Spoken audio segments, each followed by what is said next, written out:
With the drop in temperatures, that means that holidays are fast approaching. We take a trip to one studio who is preparing for the upcoming holiday season with a blast of heat.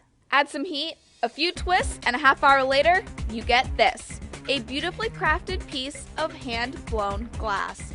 But it all starts with clear glass tubes about 1 inch in diameter and 4 feet or so long. And then I section that tube down into what I think of as a blank. So it looks like that. That's kind of the first step of an ornament. His ornaments vary in design and color, but he doesn't sit and draw out his designs. He has a different approach. I never kind of sat and drew a design on paper and then went about making it. I just sat at the torch and started doodling with the glass and let it go from there. Brynes tries to push himself and his abilities by constantly coming up with new designs. I started making ornaments, but I for a long time I tried never to make the same ornament twice. Every one was a stretch and I made it up as I went along. And that only goes so far, but through that exercise over a period of time, kind of a family of designs that seemed to work best sort of surfaced. And from those designs, he adds a little color. But the color you see isn't done with paint. Buy it in rods of various colors. They come thicker than I want to use them, so I'll draw them out in the flame to a finer point.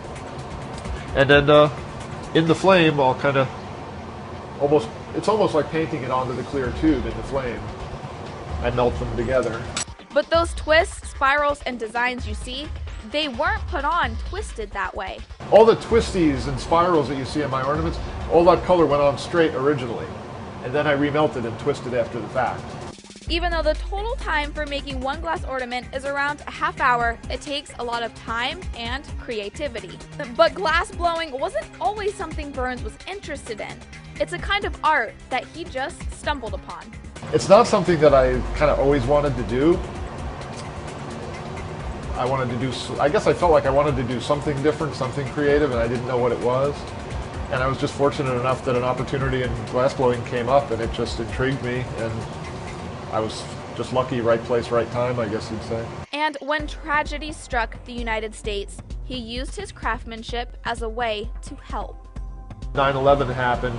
Everybody, I guess, felt compelled to do some little thing, some kind of gesture or whatever, and this is what I do, so this was my outlet. So I made a patriotic type design motif, that special case. She did some painting of some stars and some gold highlights, and it was a pretty elaborate effort, but I made two. Here in our community, we lost a member, Jonas Panic. He's from our area. We lost him at the Pentagon that day, and so we made two of these, and we sent one to the White House, and we sent one to Jonas Panic's mom. Having sent one to the White House, I've never done anything like that before. I don't know how this works or what, and basically nothing happened. It was about 2 years later, and an envelope showed up in the mailbox from the White House, and it isn't a thank you to me. It's a very broad-based, generic thank you for the gift, but it's kind of neat to have it. And he has that thank you hanging proudly on the wall of his workshop. Now, there are two types of glasswork done. The first is furnace glass blowing. The second is the type Brynes focuses on, flame glass blowing. And you can't just grab any type of glass around your house and throw it under a flame. It takes a specific type to handle the heat. The drinking glasses in your kitchen cupboard are not the same type of glass as this. In fact, if I treated any of that glass the same way I work with this, it would shatter. This is borosilicate glass, and it's designed to be resistant to temperature extremes so that it can be worked with in this way. Handle extreme temperatures so that it can be blown, twisted, and shaped into the beautiful spiraled, colorful ornaments ready to hang on your Christmas tree.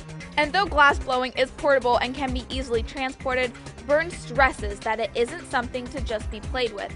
It must be used with caution and responsibility. Because it can be done on such a small scale, and it's even quite portable, I travel around and do demonstrations and things. But for both of those reasons, I always worry that people will tend to get kind of casual about it. And while it doesn't take a lot of space and it is portable, it's fraught with hazards. So however you set up wherever you are, you really need to make sure you have the necessary information and know you're doing it right in terms of ventilation and things like that, because it is fraught with hazards. But with all that in mind, according to Brynes, glass blowing is a fun and unique skill to do and practice. And for any of you thinking about going into the business, he offers a few words of advice. Probably one of the hardest things to get used to is how hard do you blow? That's kind of the first real mystery you have to resolve for yourself is how hot is it and how hard do you blow? It can expand out the way you want it to, or it can just get way too big and pop and all sorts of things can go wrong. But once you have that down, you can start making incredible glass pieces. Things like beautifully spiraled ornaments or a popular snowman figure for the upcoming holiday season. He really stressed to be safe and to always have a good ventilation system when glass blowing.